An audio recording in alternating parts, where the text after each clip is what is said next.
Marciano was born at 39 weeks, pretty much 40 actually, and at first sight everything seemed to be okay, no concerns, great baby. I think about a month or two in, we started to notice his head was getting bigger.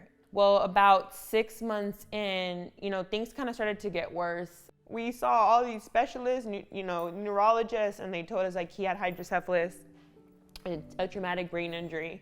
We were in the hospital for 2 months, and we went from there with his cares because he was just super delicate after all these surgeries. And I was beginning to feel overwhelmed because I was a student at that time and I was a single parent, and I just struggled. I was working full-time and I wanted to go to grad school. I had just applied and got accepted, and I was trying to figure out how I was going to be able to do that by myself. When you have a child with special needs, the parent feels very honored and yet careful that you want to protect that individual and yet let them thrive as much as they can. I found out about respite care through my son's daycare. One of the staff said, "Have you ever heard of respite care?" I immediately felt this sense of relief. My favorite part was going in and seeing that there was a registered nurse there. Knowing that I can take them to a safe place while I go and handle what I need to get done for my family, that's priceless. It's just so affirming to the family to have a place that is safe, to be able to have someone like Respite Care and the caregivers here and the staff here come along beside you to be able to say it's okay. When I come into Respite Care, I know that when I leave my children there, that they are in great hands. I know that they're gonna get the same love and attention that I would give them if I was at home with them. And being able to get those services, not only did it provide, lift this emotional and toll for me, but I would not be a graduate student and pursuing a master's degree had it not been for Respite Care. For me, they were my saving grace in a crazy time.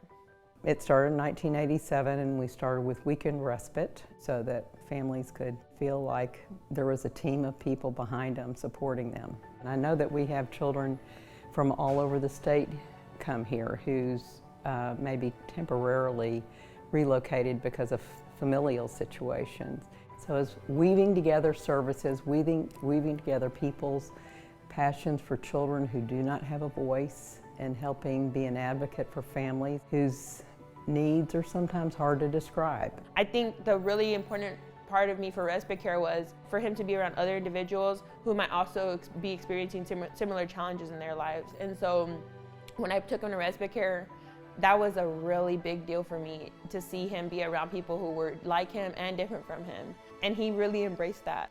Usually services like this are meant for only the client or the patient themselves, and that doesn't always include the siblings. The fact that they were able to go to the same place, be there for each other, was so important for me, and it really has been for them. And to have such great staff who really care about the kids, it became our family, our second home. Respite Care offers an opportunity to translate the language of caring for individuals who are different into part of the fabric of our world. We need organizations to love and embrace differences. If we all were the same, we'd be a boring world.